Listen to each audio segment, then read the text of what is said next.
In this video, I'll show you how to set up Shopify Markets. Start by signing into your Shopify admin dashboard. From the left menu, go to Settings and click Markets.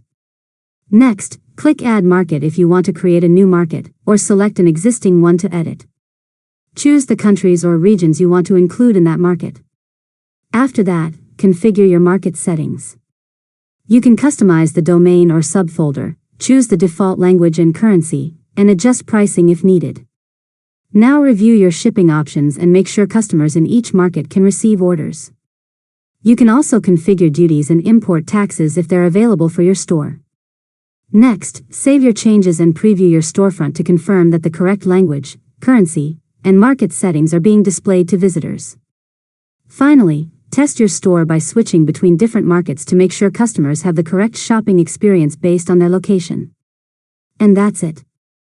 You've successfully learned how to set up Shopify Markets. If you found this tutorial helpful, make sure to subscribe to Learn Mode Lab for more tutorials.